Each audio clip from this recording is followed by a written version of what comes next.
Selamat sore semua. Selamat sore, selamat datang kembali di acara Ngobrol Bareng Beli Bule bersama saya Putu Evi dan di sebelah saya seperti biasa Beli Bule sendiri. Boyang Pohon Semara. Iya, kami akan tumben jam 5 ya. Ini karena kita akan ada tamu yang jauh di Jerman sana. Jadi kita menyesuaikan dengan waktu perbedaan waktu kita. Jadi Kita siapa maju sih? 7 jam ya. Iya, semoga sambil nunggu-nunggu nih kawan datang saya akan perkenalkan sedikit ya. Kamu mau memperkenalkan maunya Bisa. kamu kita? Oke ya. Jadi kawan sebenarnya kawan ya jadinya berkenalan saat saya diajak oleh almarhum Biang Bulan Trisna ke Eropa. Jadi awalnya kami singgah ke Jerman dulu. Di sana tidak disangka ada seorang penari yang sangat sekali ini loh bagus banget gitu. Saya terkejut setelah mendengar ceritanya, ternyata beliau adalah murid ya, juga dari Pak Bandem, ternyata dari ISI. Akhirnya saya senang sekali bisa berkenalan jauh-jauh ketemu seorang penari gitu. Nah, saya ingat tadi ingin sekali mengetahui banyak hal tentang bagaimana sih komunitas tari Bali terutama ya, mungkin secara general tari Nusantara kita di Jerman sana gitu. Siapakah beliau? Beliau adalah Mo Ketut Tuti Rahayu. Mo Ketut atau saya panggilnya Mo Tuti. Mo Tuti ini lahir di Singaraja. Dari kecil memang sangat sekali senang menari ya. Kayaknya senang menari apa aja Mbak Tuti. Jadi SD, sampai SMA masih tetap ikutan kompetisi menari. Lalu dilanjutkan kembali hobi menarinya menjadi lebih serius. Jadi pergi ke STSI waktu itu namanya, sekarang ISI Denpasar. Beliau tamat di tahun 1996. Lalu sempat bekerja di pemerintahan sebagai PNS di selama 4 tahun ya. Lalu sekarang ada cerita menarik, nanti kita akan tanya ini ceritanya saat pergi ke pentas menari bersama Pak Bandem dengan rombongan beliau ke Jerman. Di sana akhirnya memutuskan untuk menetap. Nanti kita tanya-tanya ceritanya sedikit. Nah, di sana akhirnya Mbok Tuti bekerja untuk kedutaan besar RI Berlin, Jerman ya, di Jerman sebagai staf di bagian penerangan sosial dan budaya. Dan setelah kenal Mbok Tuti, saya senang sekali beliau adalah sosok wanita Bali yang sangat patut ditiru karena kegigihannya dalam bekerja, sangat profesional sekali. Apa yang dikerjakan sangat disiplin. Apa penyebabnya? Karena tinggal di Jerman ya. Tapi perlu banget dicontoh, kita sebagai anak muda memang dimanapun kita ditempatkan kita harus selalu tekun ya. Kita sebagai orang Bali tuh sudah terkenal kayaknya kita di mana-mana tekun ya Pon ya. Ya, Oke, kita langsung aja ya. udah 5 tahun lebih ya tidak bertemu. Iya. Iya, soalnya untungnya Pon akhirnya ketemu juga sama Mbak Tuti di Belanda ya. Di Belanda. Kita saking senangnya menari bersama, kita sampai minta sama Pak Dubes waktu itu yang sedang memimpin, kita bilang ya boleh dong sama Biang soalnya ya berkawan baik, jadi meminta bolehkah kita mengajak Mbak Tuti datang ke Belanda untuk menari bersama di Singasari Festival. Akhirnya kita nari lagi, wah kita sangat senang sekali dapat kesempatan itu. Aku akan cek ada Pak Pande loh. Halo Pandai. Pak Pande, sapunapi kabar? Oke, nunggu Mbak Tuti. Halo Mbak Tuti, selamat Halo. pagi di Jerman. Apa kabar? Selamat sore ya di Bali. Betul sekali. Pagi di sana ya. Sana pagi Iya, jam 10. baru bangun. Udah yoga, udah olahraga, udah lari-lari.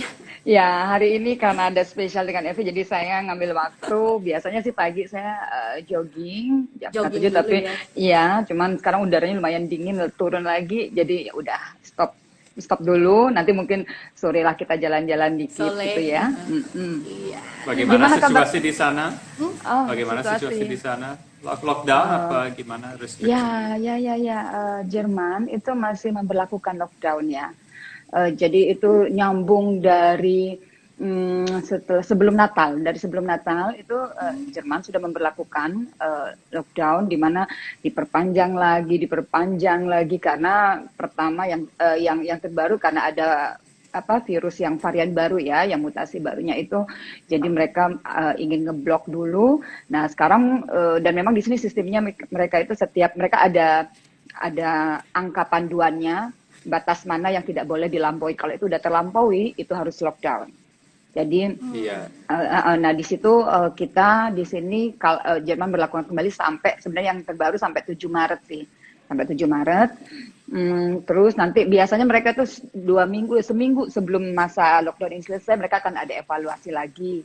Nah kemudian terus mereka ada meeting lagi, ada peraturan baru. Nah kita masih penasaran apa setelah 7 Maret akan buka lagi atau masih diperpanjang karena mereka takut lagi akan dekat Paskah ya, nggak lama lagi. Iya. Iya. Kita di Bali juga diperpanjang terus ya.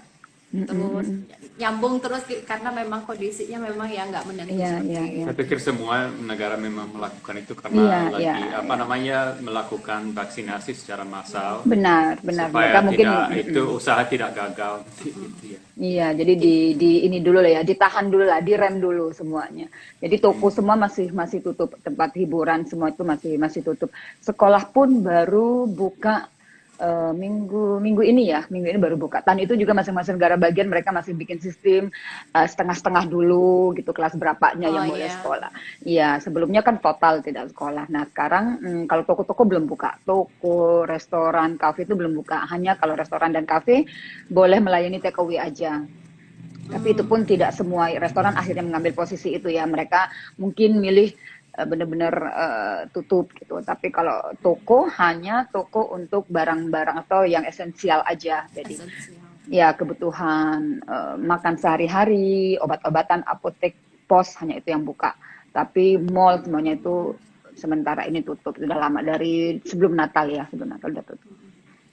Pasti challenge banget ya untuk para seniman ya, Iya, harus berkumpul memang ya. Iya. Pastinya untuk hampir sebagian besar orang akan mengalami kesulitan juga ya dengan Ya sama, kayak iya gini. benar-benar. Kita juga di sini untuk sementara waktu, terutama di tempat saya bekerja ya di KBRI Berlin itu, KBRI. iya itu sementara waktu memang kami apa istilahnya meminimalisir dulu kegiatan-kegiatan yang melibatkan masyarakat ya. Jadi biasanya seperti saya ada latihan mengajar nari di KBRI gitu. Jadi untuk sementara itu kita berhenti dulu.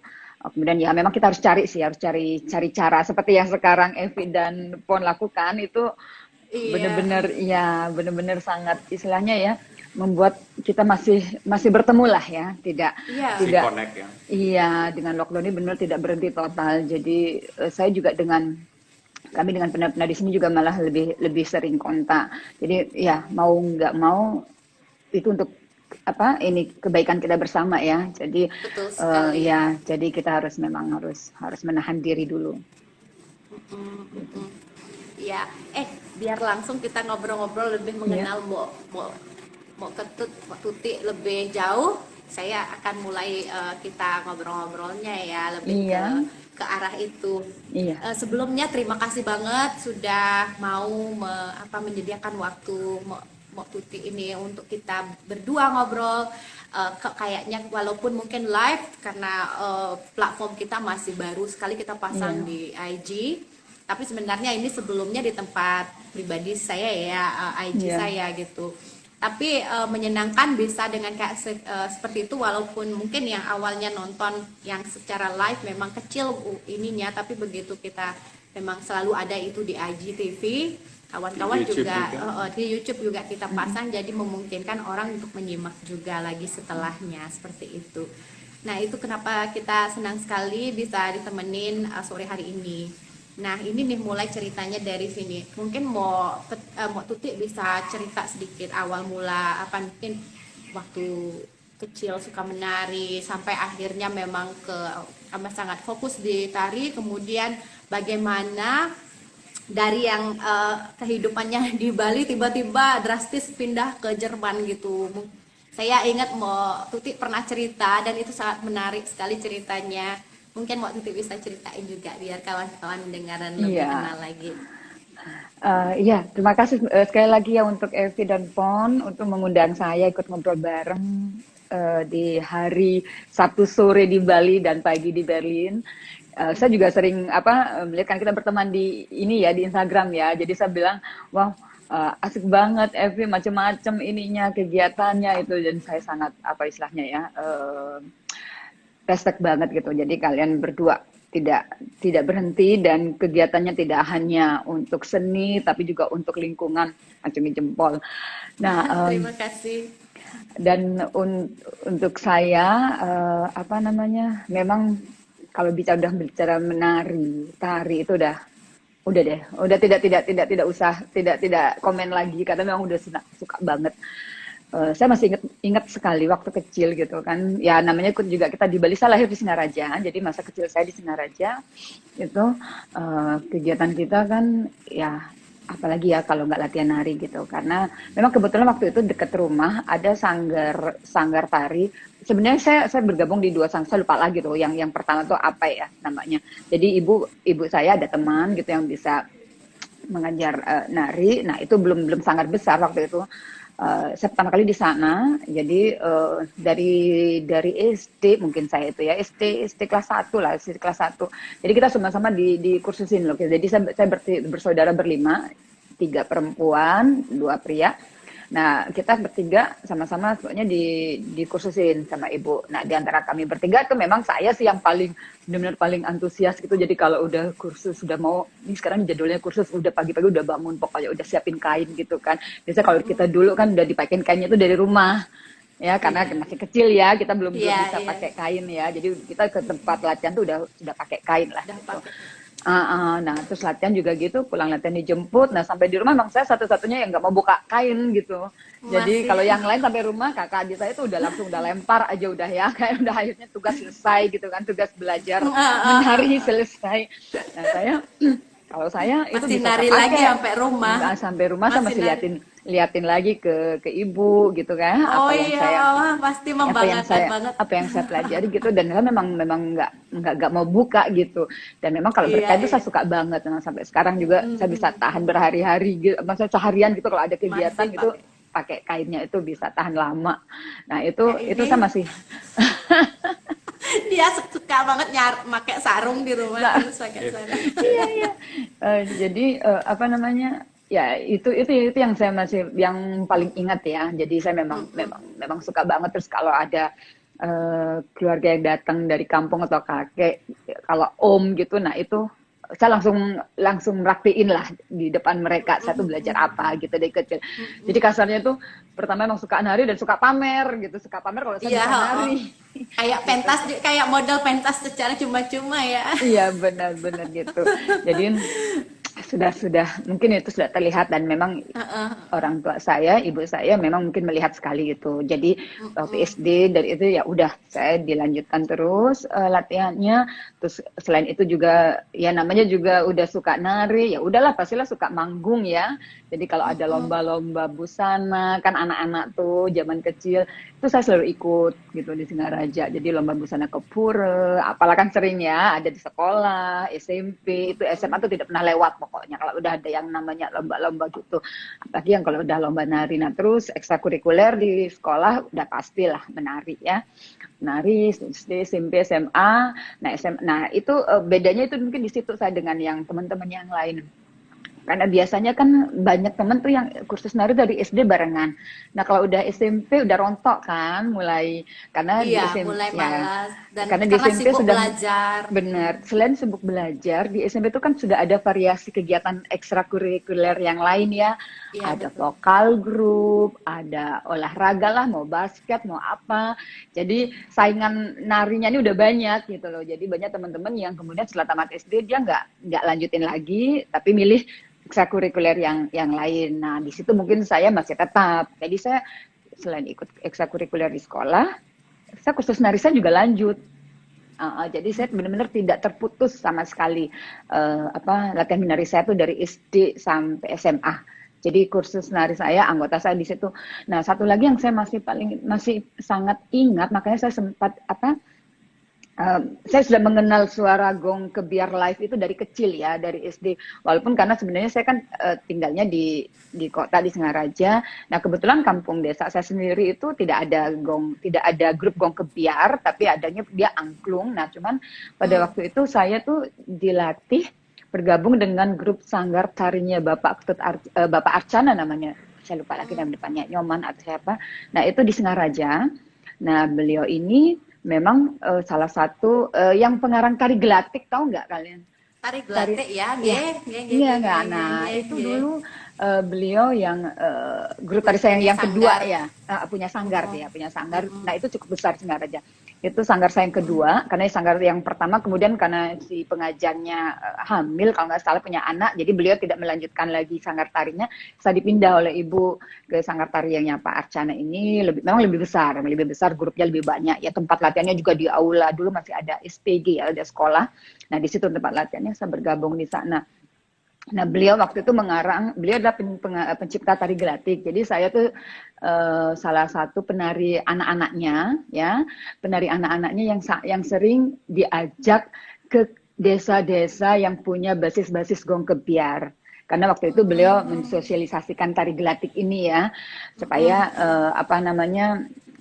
populer lah di Singaraja. Saya senang sekali dengan tari itu karena dia ada dramatikalnya terakhir ya, gimana pengajahnya gelatik itu dilatih untuk mengikuti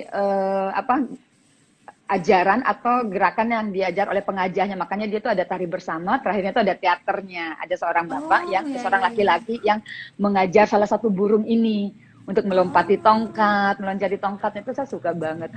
Nah mungkin si bapak ini melihat saya ini banget menjiwai. Nah sejak itu saya sering sekali diajak ngajar tari gelatik ini ke kampung-kampung gitu. Ya. Iya, jadi nah itu awalnya. Terus sudah itu setelah tamat SD, SMP saya masih lanjut di sanggar itu.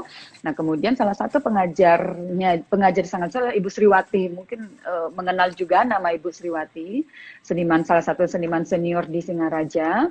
Nah, Ibu Sriwati waktu itu juga lulusan STSI Denpasar, Pak Arcana ini juga. Jadi beliau waktu itu lulus, terus bergabung dengan sangat Pak Arcana. Nah, saya digembleng lagi oleh Ibu Sriwati ini dari SMP sampai SMA. Nah, di situ saya mulai banyak mengenal cerita-cerita tentang STSI Denpasar gitu ya, karena beliau lulusan STSI Denpasar. Nah, kemudian mulai kalau nggak salah tuh SMA kelas 1 deh, saya mulai ikut ke tim keseniannya Kabupaten Buleleng ya, setiap tes PKB kan ada. Iya, kan ada festival gong. Iya, festival gong kebiar itu. Iya. Sebentar Mbak Tuti, bilang hello nih, beli wayan Mardika itu. Dalam dulu ini bareng diisi bareng sama lagi ya, beli Mardika seangkatan kan sama saya ya, atau itu salam Mbak Tuti membuat pasti. Adik kelas ya. Adik kelas kayaknya, adik kelas ya. Iya, banyak sekali tim banget sih. Iya. Sering ngewayang di tempat kami kalau ada grup. Pernah kita ngajak ngobrol bareng. Iya, kita ngobrol bareng. Iya, dapat saya lihat karena saya suka, kalau saya suka lihat kalian ngobrol dengan siapa gitu. Karena kadang-kadang kalau pas live-nya saya kan tidak bisa. Jadi baguslah kalian nyimpen di ininya ya. Jadi memang saya ada bisa di IGTV. Di ini jadi saya bisa lihat lagi. Oke, jadi nyambung ke sana. Nah, pada saat itu saya memang berapa kali diajak oleh Ibu Sriwati ini menjadi salah satu penari di festival Gong Kebiar ini. Iya, jadi memang pertama saya mendapat ini banget ya, pengalaman yang luar biasa dari festival Gong Kebiar itu yang diadakan dalam PKB ini, karena kan itu benar-benar mengangkat ini ya, kelompok-kelompok gong kebiar yang ada di desa-desa ya. Jadi itu jadi mereka jadi saya juga sayang banget misalnya seperti tahun kemarin kan tidak terlaksana ya. Aduh, sayang banget karena saya tahu dengan ajang itu yang bisa memotivasi mereka tetap ada ya, bisa eksis ya.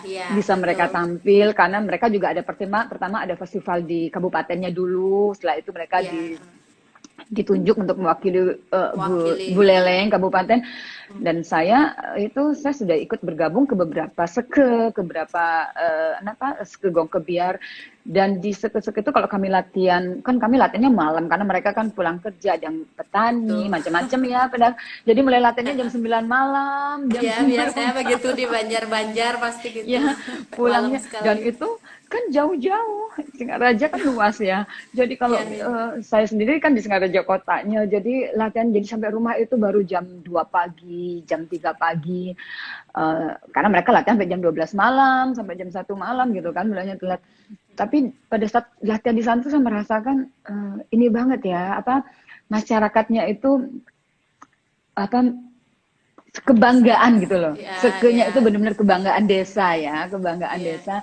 Jadi kalau pas latihan mereka benar-benar ditontonin gitu kan, dingin namanya juga di kampung yang di pegunungan itu pakai selimut gitu. Makanya kalau pas latihan itu benar-benar jadi entertainmentnya juga ya. Iya, entertainment tersendiri untuk orang-orang di desa. Iya, benar-benar karena mereka kan nggak ada hiburan yang lain ya. Iya. Nggak ada hiburan yang lain. Spesial memang. Iya, bener. Sampai kadang-kadang benar-benar mereka ada yang datang dari mungkin rumahnya agak jauh gitu ya, bawa ini ya, bawa senteran atau apalah gitu, berselimut, berjaket tebal, terus bener nungguin gitu ya latihan.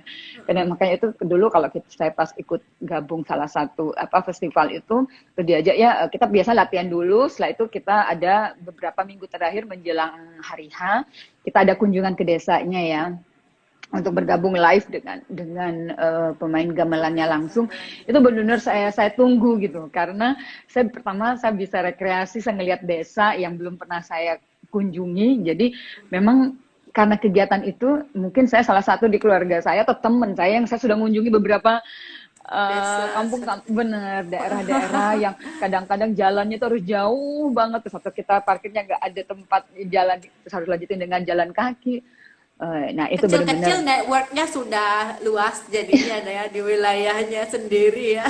Iya, saya senang sekali gitu. Jadi akhirnya juga mengenal beberapa tokoh-tokoh ini ya, seke-seke gamelan yang top lah di Singaraja kan banyak sekali tuh. Ya dari Umejuruk, Kedis, udah gitu Sudaji, macam-macam lah itu ya. Kayaknya saya sudah sebagian besar saya sudah pernah ikut bergabung dengan grup mereka. Terakhir saya dengan grup Munduk ya, yang pimpinnya Pak Trip. Nah itu juga saya sempat malah saya bergabung dengan grup itu pada saat kunjungannya ke Eropa dulu, ke Prancis. Jadi saya karena mungkin ya itu sejak itu saya juga kenal dengan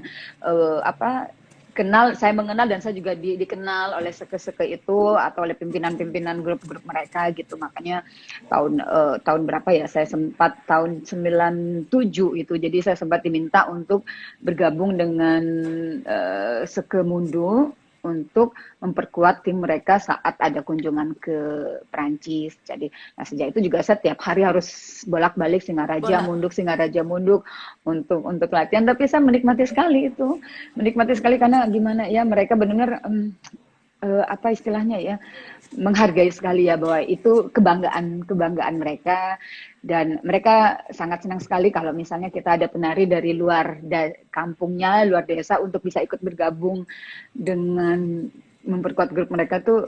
Mereka sangat berterima kasih sekali, dan itu juga jadi kebanggaan saya gitu ya sebagai penari. Nah sejak itu karena saya masa-masa SMA ikut bergabung dengan beberapa kegiatan yang memang cukup padat waktu itu. Kadang-kadang orang tua saya juga nanya, kamu mau jadi penari atau apa? Karena mereka memang, saya sendiri belum ada pikiran saya akan sekolah di STSI Denpasar gitu ya. Jurusan saya waktu SMA juga dulu fisika, jadi saya bukan IPS, bukan sosial ya, bukan bahasa itu, saya fisika gitu. Jadi paginya saya bergaul dengan teman-teman yang benar-benar beda gitu, mereka bicaranya juga beda. Malamnya saya latihan nari ke kampung gitu ya, ke desa, ketemu dengan seke-seke. Itu benar dua dunia yang sangat berbeda waktu itu untuk saya ya. Jadi benar saya harus ya banyak inilah yang saya ambil ya, banyak manfaatnya melihat kehidupan mereka langsung sehari. Nah kemudian menjelang kelas 3 SMA, menjelang selesai, saya mulai Ya karena mungkin Ibu Sri lebih banyak rutin latihan narinya, jadi banyak memasukkan yang intervensi. Udah kamu nggak mau kuliah di STSI Denpasar aja atau apa lanjutin gini-gini. Sayang ini. Terus saya pikir saya belum tahu sekolah itu karena itu kan ada di Denpasar ya. Saya belum kenal dan orang-orang dekat saya seperti keluarga dan teman saya tuh belum ada yang sekolah di situ gitu loh. Cuman saya sering banget lihat di TV kan kalau pesta kesenian Bali, kemudian STSI Denpasar menampilkan di acara pembukaan atau penutupan ya, sendera tari, Pawai. ya benar, Kolosalnya. pawainya Ardi Merdanggenya Ardi itu Merdangga. ya. Terus dengan sendera tari kolosalnya kan itu selalu memukau ya, terutama sendera tari kolosalnya itu. Jadi memang dari kecil udah sering banget nonton itu, aduh bagus banget gitu kan. Ya dengan penampilan kolosalnya lah, pokoknya yang jarang sekali kami di Singaraja melihat yang seperti itu gitu. Jadi benar, oh iya katanya harus sekolah di sana, aduh bisa sih gitu kan. Jadi tapi sendiri nggak tahu itu letak kampusnya di sebelah mana. Ya akhirnya pas persis kelas 3 SMA, teman-teman sudah mulai sibuk cari universitas kemana, kita obrol lagi, oke saya ikut Eptanas gitu. Belum, saya diem aja, saya bilang saya nggak tahu harus kemana, saya harus belum ada pilihan. karena saya pertama bimbang, saya mulai sangat tertarik sekali dengan ini. Nah kebetulan yang terakhir itu saya masih ikutan festival Gong Kebiarnya di persis kan biasanya itu liburan sekolah ya, ininya kan PKB-nya ya. Iya betul. Ya jadi pas di liburan terakhir itu saya lulus ujiannya kelas 3 SMA tuh saya ikut tim Kabupaten Buleleng lagi memperkuat, kalau nggak salah itu waktu itu ada legong sih, bikin legong, saya lupa lagi nama legong, karya ciptaannya Bu Sriwati, jadi waktu itu kita narinya legong. Nah itu kan ada penilaian ke kabupaten ya, waktu itu masih sebelum kita dibawa ke Denpasar untuk pentas, itu ada penilaian kan ke kabupaten. Nah waktu itu, terus waktu itu pas penilaian saya memang manggung, kebetulan kalau nggak salah Pak Prof Bandem itu ikut di tim penilaian itu yang Singaraja. Nah, terus kita nari, nah setelah nari dia langsung cari guru saya Bu Sriwati kan, nanyain tadi yang penari itu, karena waktu itu saya kalau nggak salah saya dapat memerankan salah satu tokoh senternya senternya gitu ya, ditanya siapa itu penarinya gitu kan, kelas ini. Terus saya dikasih tahu, oh iya itu tuh dia udah SMA, tamat SMA ini. Nah terus si bapak saya ingat banget waktu itu kalau nggak salah ke belakang gitu cari, kenalin, oh, kamu nggak mau kuliah di STSI Denpasar saja gitu kan? Iya ini ayo ini sana. Nah disitulah saya langsung ketemu beliau ya, terus Bu Sri, guru saya langsung bilang, tuh kan apa saya bilang kan, apa yang saya bilang tuh semua tuh, terus ya udah mulailah ya di intervensi. Nah sejak itu rasanya saya memang pingin banget gitu. Oh iya. Jadi mungkin saya udah masuk ke dunianya, terus saya udah kehidupan, saya pingin banget, terus ya udah akhirnya pada saat liburan sekolah itu teman-teman itu kalau nggak salah masa ujian untuk mencari universitas. Nah yang lain pada daftar kemana. Nah saya akhirnya menetapkan keputusan saya akan kuliah saya sama sekali tidak melamar di universitas yang mana waktu itu. Jadi karena kadang-kadang ada teman yang udah lamar dulu kemana-mana gitu ya, ikut tes dulu, yang nanti ini kalau nggak dapet, kalau itu ya udah ini pilihan terakhir. Iya betul. Iya kan, ini karena namanya juga sekolah seni, ya udah pilihan terakhir lah, yang nanti cari dulu apalah ekonomi apa gitu kan, yang pas untuk wanita atau dokter. Nah saya pas waktu itu saya benar-benar tidak mendaftar di universitas manapun. Universitas lain hanya STSI-nya aja. Ya jadi ya padahal waktu itu STSI pendaftarannya belum dibuka karena kalau nggak salah dia agak terakhir. Jadi yang universitas negeri dulu yang di awal ya, universitas negeri dulu yang di awal-awal. Saya cari infonya, oh ternyata dia belum buka, ya udah saya nunggu. Nah pada saat saya nunggu itu kita ada pementasan yang ke Denpasar, yang festival PKB-nya, Gong Kebiarnya. Nah itu inget banget kita sedang geladi bersih di di Arde Chandra pagi itu kan biasanya jam 5 pagi ya kita supaya nggak panas kan di Arde Chandra. Nah hari itu juga teman-teman sedang sibuk si Penmaru ujian ke universitas kan itu Oh, iya, ujiannya iya, ujian iya. nasional ya, tesnya Iya, kan tes iya. nasional dulu, Tes, beda tes. banget ya, beda banget dengan yang sekarang. Jadi itu dulu tesnya itu benar-benar di tempat-tempat besar kan, di gor, karena mereka ini bersama. Nah pada saat itu semuanya pada nanya saya di tempat ini, loh Putri kok Kok nggak nari, kamu nggak ikut? ikut tes? Oh. Karena ya semuanya pasti ini ya nyari universitas Iya, yang diinginkan lah gitu kan. Saya iya, bilang iya. enggak, saya nggak daftar. Saya bilang saya nggak daftar, hanya itu. Udah, jadi akhirnya orang tua saya juga nanya, beneran kamu nggak daftar? Terus kamu mau apa gitu kan? Kamu mau sekolah gini? Ini saya bilang nggak, saya udah tahu saya akan sekolah di STS Denpasar. Jadi pada saat saya ke Arde Chandra itu, karena kita kan dekat di Oh, situ kan kebetulan. STS-nya. Oh, Nah, terus akhirnya saya di situ saya cari info. Jadi kan ada cari. pengumuman di tembok, jadi saya tahu, oh saya catat, oh tanggal sekian dia baru buka pendaftarannya. Nah, itu akhirnya saya pulang dari situ, saya bilang ke orang tua saya nggak akan ke universitas Tempat lain mana, lain. ya tempat lain saya akan melanjutkan studi di sana. Ya sempat berdiskusi dengan orang tua, kenapa memilih itu, saya yakinkan mereka. Eh, saya milih itu karena saya yakin saya bisa, dan saya nggak akan mengecewakan mereka gitu kan, saya akan mengecewakan mereka. Tapi nanti kalau di universitas di di kampus misalnya saya biasa-biasa aja, nggak ada prestasinya, ya saya masih ada kesempatan untuk mendaftar lagi Sepenmaru tahun depan kan, itu bisa Iya, universitas lain, betul, bisa betul. ada kesempatan kedua, saya bilang itu. Tapi untuk Iya, yang iya. pertama ini saya ingin di situ dulu. Ya udah, akhirnya mereka menerima ya, orang tua saya ya, kalau udah itu ya silakan itu, tapi kamu konsekuensinya harus serius di sana. Udah, jadi akhirnya saya mendaftar ke situ, kemudian ada tes. Ya memang saya akui tesnya tidak terlalu sulit waktu itu, karena juga tidak banyak ya masa itu ya yang masih Belum mencari. kayak sekarang gini ya. Iya benar, program studinya juga kan tidak banyak, jadi saya memilih program studi seni tari. Tari ya. Seni tari, tes, memang ada tes teori, ada tes praktik, kemudian tapi memang sebagian besar mereka ada beberapa yang sudah mengenal saya, karena mungkin wajah saya familiar. Oh ya, Tuti yang dari Udah Singarjo. ikut Oh ya, kamu sini sering gitu kan. sering ini ya, sering manggung di PKB. Jadi ya mereka ada beberapa yang sudah familiar dengan wajah saya, tapi mungkin belum tahu namanya. Jadi kata mereka, ah kayaknya seperti ingat anak ini gitu kan, di mana pernah lihat. Terus ada yang bilang, oh ya dia Mungkin kan dia dari yang nonton di PKB. iya ya gitu. Waktu itu mungkin belum banyak murid dari Singaraja ya, Mbak? Iya benar-benar belum banyak. Sekarang kan banyak ya. Iya, sekarang dulu belum banyak. Masa saya belum banyak. Makanya karena itu saya dulu memang tidak kenal STS. Jadi di Singaraja STS Denpasar pun belum kita Nggak kenal, tahu, belum populer. Iya. familiar. Jadi teman-teman saya juga tidak punya teman yang kuliah di sana. Ya saya seperti yang saya bilang, saya tahunya itu dari Ibu Sriwati ini, dari guru tari saya yang memang lulusan STS Dari Denpasar. STSI. Terus Iya. ketemu Pak Bandem saat sudah di sana. Pada saat di situ kan kita belum ketemu. Jadi ini orientasi baru. Kemudian kalau di STI Denpasar dulu waktu masa saya nggak tahu sekarang, kan dulu kita selalu ada penataran keempat ya. Setelah pendaftaran ada masa orientasi, tapi kemudian kita tuh kayak ada pendidikannya dulu lah seminggu kalau nggak salah. Itu kita dulu bilangnya P4 ya, macam-macam lah isinya tentang P4B etika. apa gitu. Iya, tentang etika, perilaku apalah ya. Nah, itu jadi itu semacam orientasi ya, orientasi pengenalan kampus, tapi itu seminggu. Nah, penutupannya itu mereka tuh biasanya bikin janger untuk pertunjukan.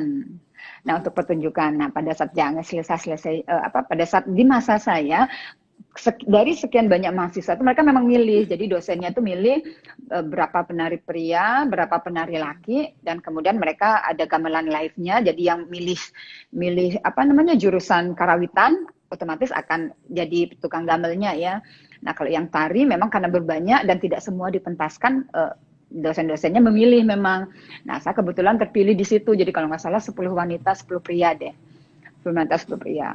Nah, pada saat di sana, di penutupan itu barulah ditonton oleh semuanya ya, semua dosen, semua ini beliau dulu ketua STSI, beliau juga menonton setelah itu. Nah, pada saat setelah itu baru beliau kenal, ini akhirnya Tuti masuk ke Sudah sini. pernah ketemu. Terus setelah Kak, ceritanya waktu itu cerita dong sedikit, akhirnya kan sama Pak Bandem ke Jerman bareng ya, ada pementasan ke Eropa atau ke Jerman khusus? Tahun berapa itu? Iya, itu jadi saya kan masuk universitas STS itu 91 ya, saya 91. Nah, setelah penataran P4 setelah selesai orientasi itu, besoknya kalau nggak salah atau berapa harinya di kampus kita suka ada pengumuman misalnya mau ada acara kemana gitu ya, acara ke luar negeri ada proyek apa. Jadi dosen mengumumkan si A, B, C, D ini nanti kumpul Dipilih ya gitu. di ruangan ini gitu. Nah, sejak itu memang setelah acara itu saya memang langsung masuk ke tim kampus.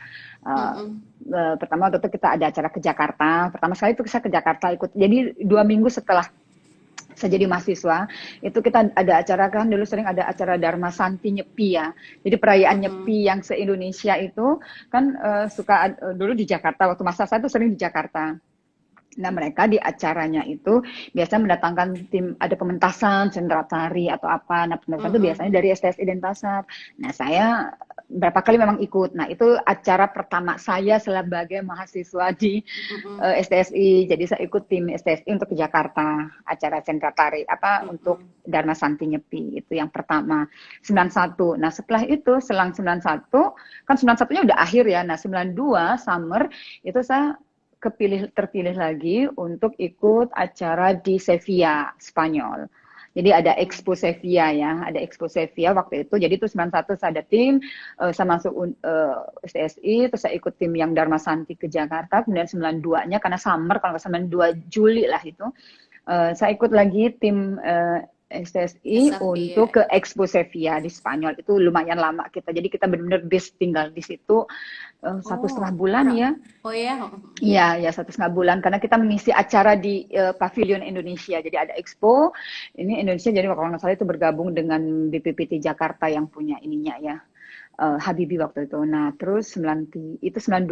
Nah, sejak itu memang kemudian saya memang bergabung di tim inti, tim keseniannya STSI Denpasar. Setelah itu baru lanjutlah dengan kunjungan-kunjungan ke beberapa negara. Jadi 92 itu saya ke Sevilla aja. Nah, kemudian 93 yang ke Jerman. Jadi 93 itu kita ada tur Eropa yang ke Jerman segala macam. Nah itu jadi dari Sevilla itu udah dengan Pak Bandem juga. Kemudian ada Jerman, kalau nggak salah itu ada Expo Hanover. Ke Jerman malah kita tuh ada 2 kali deh, 93, 94 kalau nggak salah itu. Ada 2 kali berturut. Nah itu kalau kita udah ke Eropa biasanya tim STSI udah langsung ke beberapa negara-negara terdekat ya, karena kan ininya juga kejangkau. Jadi Belanda, biasanya tuh kita selalu Belanda, Jerman, Perancis itu bawa ya, gamelan segala ya, Mbak? Iya, jadi masa-masa itu selalu Itu di shipping rombongan apa besar. dibawa di pesawat? Dibawa di pesawat. Oke. Dibawa benar-benar Kebiasaan. dibawa. Iya, saya sampai ngalamin karena itu sekarang udah jarang ya. Kargo pesawat langsung. Iya benar, kargo pesawat itu langsung. Jadi kebayang dulu kalau udah pulang dari misi kesenian itu capeknya luar biasa karena itu setiap hari ya.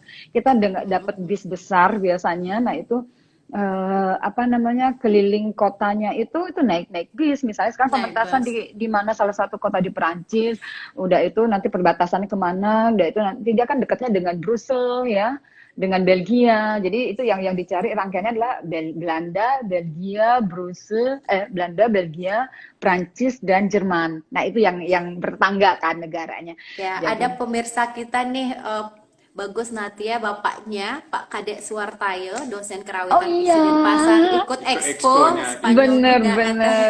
Tahun 92. Pak Kadek Suwartayo, aduh ini banget kita suka ngobrol, teman baik sekali ya. Beliau kan anaknya Bapak. Karena waktu saya kuliah Pak Kadek Suwartayo ke dosen saya ya. Nah, beliau juga kan suka nulis ya. Sering di korannya nulis ya. Benar. Beliau juga suka nulis. Jadi saya suka cerita, beliau suka nulis asik, terus suka cerita apa-apa gitu. Jadi banyak juga ngobrol dengan Pak Kadek Suwartayo. Ya, beliau ikut Expo yang Spanyol itu 92. Ya, banyak sih saya dengan dosen. Karena itu biasanya tim kesenian kami ke STSI kan campur ya, dosen setengahnya dosen, setengahnya masih beberapa itu ada tambahan dari mahasiswa setengahnya. Jadi itu 92 dari 91 lah anggapnya 91 sampai saya selesai 96 kebetulan saya bisa bergabung dengan tim kesenian STSI Denpasar, di mana pada saat itu tim kesenian STSI Denpasar juga sebagai tim kesenian Provinsi Bali. Ya, jadi karena kita biasanya berangkatnya tidak memakai atas nama STSI, STSI, tapi pakai atas atas nama nama Bali. provinsi. Iya, Provinsi Provinsi Bali. Bali. Iya. Jadi pada saat itu apa namanya? Saya kebetulan eh, dipercaya untuk bisa selalu bergabung. Jadi rutin dengan semua kunjungannya. Kita sempat sampai ke Finlandia juga ya. Finlandia juga Mm-mm. untuk kunjungan itu. Kemudian ada Festival Ramayana di India gitu. Jadi Mm-mm. ya di sanalah akhirnya mulai mulai mengenal eh, bagaimana promosi budaya di luar Di negeri luar gitu. negeri ya. Yang ya kemudian ternyata nyambung juga dengan profesi saya yang sekarang. Jadi Sekarang saya membayangkan, saya membandingkan gitu, karena dulu saya sebagai seniman, dapat kesempatan sebagai sebagai senimannya, senimannya, ya. Nah sekarang saya sebagai di pihak organ pemerintahnya yang yang yang menerima ya menerima yang misi-misi budaya. menyelenggarakan. Ya, Iya, ya, ya. ya kita saya sering di kantor sering menerima Ah, proposal begitu bang. Tapi betul, betul. suasana ininya memang beda ya dengan yang dengan dulu, pastilah berbeda, tidak mungkin akan sama karena semuanya ada perkembangannya. Kondisi-kondisinya akan Iya benar, berbeda. karena dulu setahu Tapi saya ingat dengan mau Tuti yang tiba-tiba kehidupannya menaruhkan akarnya di Jerman, itu menurut saya ini ya, it's fortune for Germany, ada seorang penari kayak Mo Tuti di sana. Saya juga saat diperkenalkan ke Mo Tuti, saya terkejut, mantan penari ISI yang ikut Pak Bandem kemana-mana menari. Saya udah tahu udah kualitas yang bagus ada di Jerman begitu. German quality. Apalagi gini ya, Mbok di KBRI terus aktif sekali masalah seni budaya dan sebagainya. Iya. Menurut saya di Jerman bakal hidup nih tari Balinya dengan ada Mbok gitu. Makanya saya tertarik, kayaknya kita akan ngobrol-ngobrolin deh. Kan enak nih ngobrol gimana sih Mbok kondisinya di senian tari ya, terutama tari Bali. Mungkin saya tahu Mbok juga nari Nusantara yang lain. Kalau Iya. tari Bali sendiri bagaimana Mbok komunitasnya kalau di Jerman? Apa ada Iya. gamelannya? Iya, kalau gamelan banyak ya. Jadi di sini tuh kalau di Jerman sendiri memang ada beberapa grup-grup gamelan yang dimiliki oleh ada yang dimiliki oleh universitas ya, ada yang dimiliki oleh kelompok pribadi. Jadi setahu saya itu ada beberapa universitas yang punya gamelan, seperti misalnya mungkin gamelan ini tidak murni punya universitas, tapi mungkin dari dosennya ya, koleksi Koleksi dosennya, dosen. koleksi dosen, di mana dosennya kemudian ada gabungan dari beberapa temannya juga. Nah itu Teman-teman. ya ada dari misalnya ada di Leipzig Gabriel Stock namanya, dia punya grup gamelan suara nakal ya, jadi itu di Leipzig ada, kemudian ada juga di Passau, Universitas Passau juga mereka punya grup gamelan. Kemudian ada juga di Freiburg grup gamelan. Terus ada juga di Munchen, di Munich. Munich Andras Parsanyi mungkin Pon pernah dengar Andras, dengar, namanya ya. Andras.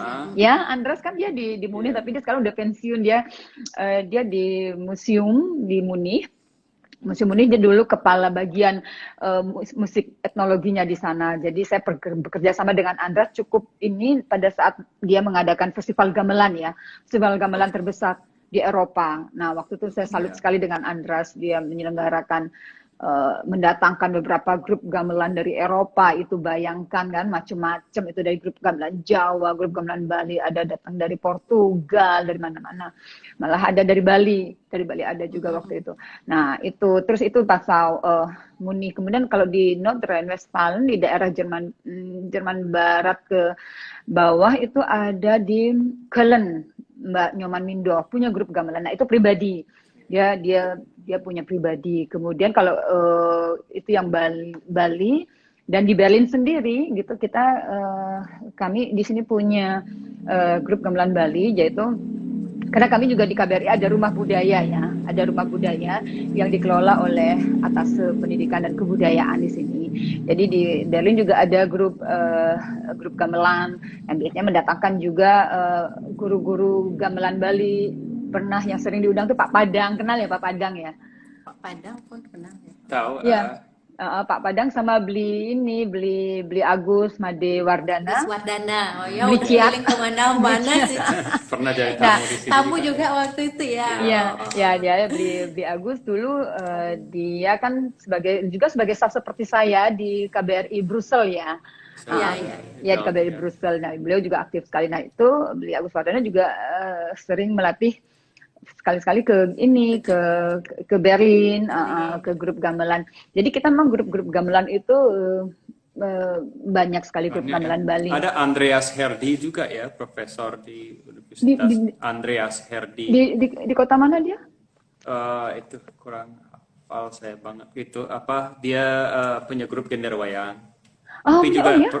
pernah main gender sama Made Agus Wardana Made itu. Agus Wardana. Iya, Banyak saya sekali lihat sebenarnya, video di YouTube. makanya.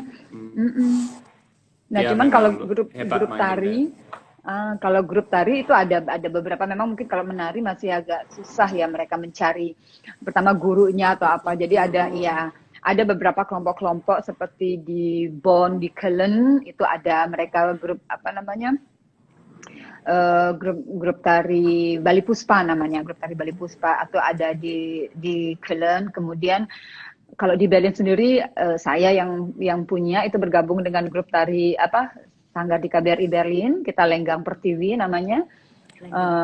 Iya, jadi kita itu tidak spesialis tari Bali aja, tapi ada juga tari-tari Nusantara, karena biasanya saya juga menyesuaikan dengan kemampuan murid-murid saya ya, gitu. Karena jadi saya tidak memaksa untuk harus belajar tari Bali, enggak, karena saya juga ingin mereka tidak merasa itu sulit gitu kan. Jadi harus bertahap-tahap. Nah, biasanya saya lihat kalau sudah kemampuan menarinya bertambah, saya akan kasih tari Bali yang paling sederhana. Itu awalnya begitu. Jadi saya nggak mau strict, benar-benar saya spesial tari Bali aja, nanti takutnya juga mereka merasa sulit atau susah terus nanti kabur gitu kan. Jadi saya Biar saya tidak lompat ke legong ya. Iya, lompat benar. ke legong. Saya harus pelan-pelan. Nah, itu jadi begitu perkembangannya. Hanya memang kalau di Jerman sendiri kan, kalau saya lihat dari berkeseniannya itu, mereka sangat sangat apa istilahnya variatif, karena mungkin tidak seramai seperti di kondisi di Belanda misalnya ya, karena kalau di Belanda kan mereka Indonesia dan Belanda udah ada tali merahnya ya, iya sudah ada latar belakang historinya. Nah kalau Jerman memang tidak begitu ya, tidak. Jadi kita memang benar harus mengenalkan dulu, jadi harus mengenalkan Bali pelan-pelan, Indonesia dulu, di mana sih Bali kan gitu ya. Bener. Nah kalau Balinya mereka sangat mengenal, Balinya sangat mengenal itu ya untuk liburannya ya. Secara wilayahnya. Iya, cuman kadang-kadang mereka mengenal itu pantainya gitu ya. Pantai Jermannya. Sini ada kan pantai Jerman. Karena tidak ada pantai. Ada warung Jerman juga. Nah itu. Jermannya di sini udah terkenal aja. Iya, banyak tamu Jerman. Ya itu. Jadi tapi untuk tariannya mereka banyak yang tidak begitu mengenal ya. Secara. Iya benar. Jadi kita memang harus pelan-pelan, dan kadang-kadang ya. Tapi kalau seni kontemporer mungkin di sini juga ini ya, karena memang terutama di Berlin gitu. Kalau saya lihat sih dari segi latar belakang culture segala macam, karena dia apa istilahnya perkembangannya ke arah teater. Kalau saya lihat tuh Jerman tuh ke arah teater dia ininya ya. Mereka seperti tipe orangnya lah. Kalau melihat sesuatu tuh inginnya tuh sesuatu yang mereka bisa mengerti. Iya, bisa absorb mereka bisa mengerti lebih mudah dulu. Iya, mereka bisa mengerti. Makanya kalau belajar tari mereka langsung nanya, ini artinya apa? Nggak harus ada artinya, saya bilang kan. Betul sekali, karena saya berpengalaman dengan Keras kan. Yes. Keras mulut saya saat ini lagi ada dengan Jerman, dan ada kawan-kawan dari kolaborasi. Ya betul. Iya, jadi betul sekali. Karena saya bilang kami tidak harus itu ada artinya. Itu semua tuh apa namanya, tidak ada artinya, tapi ada nilai estetikanya. Nah itu kan kalau tarian, iya, jadi tarian itu saya bilang itu bisa merealisasikan sesuatu yang secara pasti, tapi itu juga bisa mewakilkan sesuatu keindahan estetikanya. Nah itu yang mereka misalnya merasa kalau misalnya kita menampilkan tarian gitu kan, kalau mereka tidak mengerti misalnya seperti legong ya, kan itu mereka tidak bisa secara harfiah, mereka tidak bisa mencerna ya apa sih itu, binatangkah atau apakah ceritanya, atau prince ya, atau apa ratu, raja. Nah itu mereka lama-lama akan boring kalau mereka tidak bisa mereka tangkap sebagai arti. Makanya kalau saya tari Bali mementaskan acara, memang sejak saya kerja di KBRI kan sering saya mengelola acara-acara malam budaya gitu ya. Saya akhirnya memang akan memilih pertunjukan yang pertama enak dinikmati secara mata. Ya, secara mata dan telinga, itu penglihatan dan pendengaran. Otomatis saya akan cari itu yang prioritas utama. Karena kalau untuk ingin orang Jermannya itu enjoy menikmatinya, itu ya, itu pertama sekali. Nah, kemudian kalau yang keduanya, setelah itu memang memang asik dilihat, mungkin musiknya yang inilah, musiknya yang rame, atau tarinya penampilannya kostumnya bagus, itu yang kedua, atau tari yang ada ceritanya, seperti kalau tari Bali, tari cendrawasih. Ya, tari belibis terlihat kan secara harfiah, terlihat secara nggak tanpa harus dijelasin secara nah, itu mereka akan bisa menikmati gitu. Jadi apa namanya, jadi buat para penari dan grup-grup tari di Bali. Iya benar market Jerman. Iya benar, market Jermannya seperti itu. Kalau enggak mereka tuh akan bosan. Mereka tuh tipe yang istilahnya seperti, karena mereka penonton opera ya, mereka penonton opera tuh ada cerita ya, mereka ada cerita, atau mereka penonton balet, yang balet juga ada cerita gitu, ada cerita, ada karakter segala macam. Nah jadi mereka harus diberikan seperti itu. Jadi pilihannya tuh ada dua, apakah dia memang ada cerita, ada sesuatu yang bisa bisa dimengerti dari pertunjukan itu, atau sesuatu yang enak dilihat dan enak didengar. Jadi musiknya seru gitu ya. Musiknya seru, terus penarinya juga rancak gitulah gerakannya. Nah, itu secara itu mereka menikmati. Nah, tapi kalau sesuatu yang sangat klasik, terus mereka tidak ada yang misalnya abstrak sifatnya, sifatnya, terlihatnya juga. Iya, jadi mereka akan, kecuali itu dipentaskan benar-benar untuk kelompok tertentu yang sudah mengenal Bali gitu misalnya ya, itu tidak masalah. Tapi kalau kita untuk pertunjukan umum yang kita kasarnya untuk orang awam gitu di gedung pertunjukan, ya memang harus milih yang benar-benar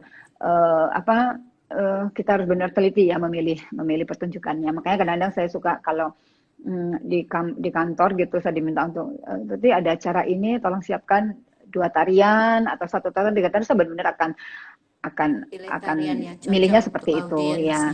Ya, dan mereka juga tidak terlalu panjang gitu, misalnya terlalu panjang tapi kemudian mereka tidak bisa mengerti dalam waktu panjang ini tuh apa gitu loh, karena untuk mereka kan masih awam ya, gerak-gerakan tangannya, gerakan apa gitu. Jadi intinya kalau menurut saya mungkin kalau dibawa ke pertunjukan drama tari mungkin lebih diterima ya. Mesti bisa diterima.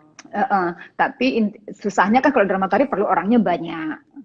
Ya, iya. Jadi kalau rombongan dari Indonesia dengan orang banyak begitu kan biayanya besar banget ya, besar sekali, gitu. Makanya di sini yang paling diminatin kalau tari-tari daerah, misalnya selain tari Bali, itu misalnya tari Saman yang seperti itu ya, atau tari Betawi. Nah itu untuk mereka cepat diterima, maksudnya dinikmati lah oleh penonton Jerman gitu, karena secara tidak langsung mereka memang belum terlalu banyak mengenal tari-tari Indonesia gitu.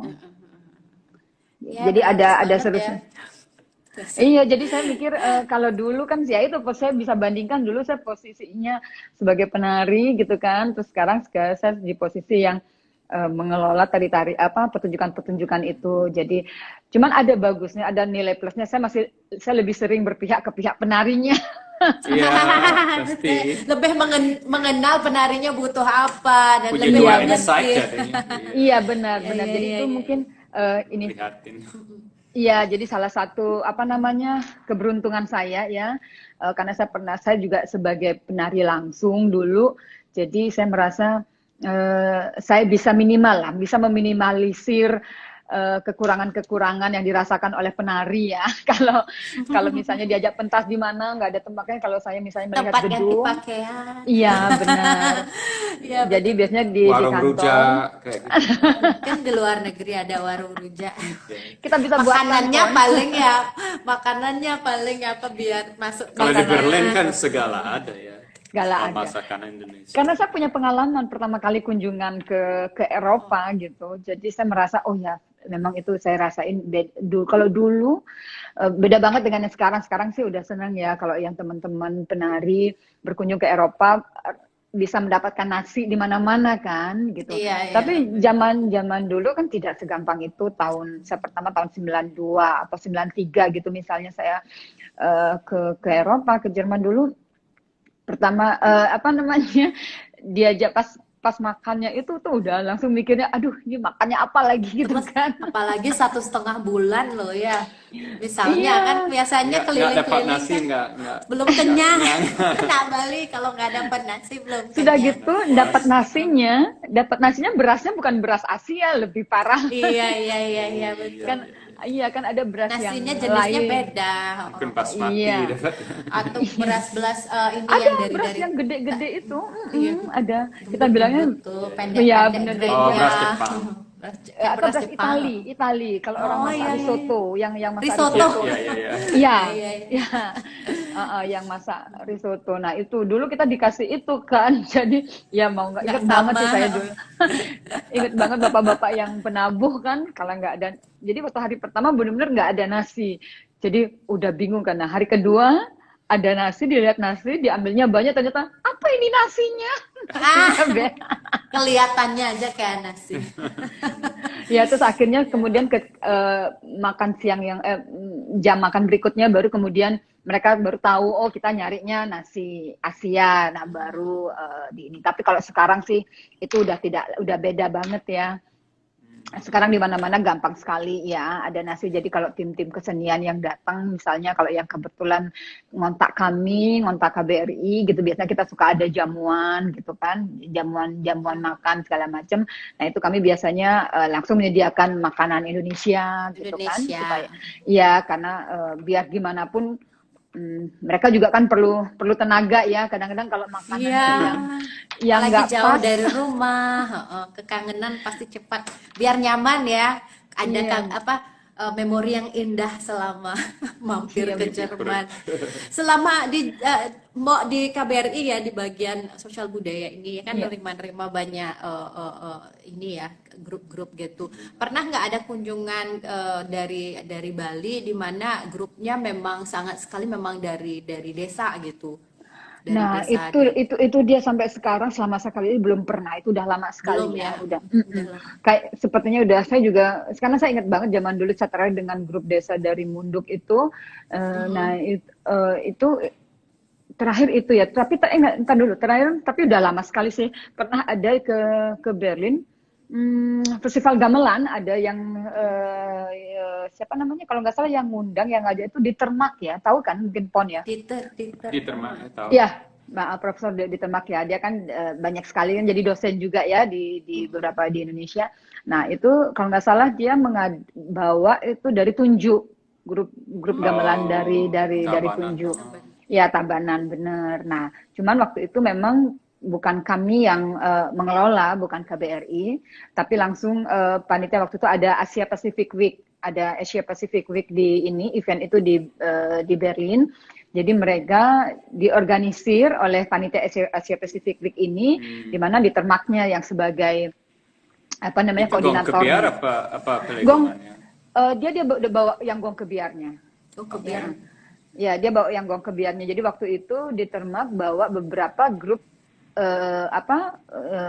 grup musik tradisional dari beberapa daerah. Jadi ada dari Padang, ada dari Jawa, terus ada dari Bali sama Jawanya itu juga ada 2 kalau nggak salah, Sunda juga.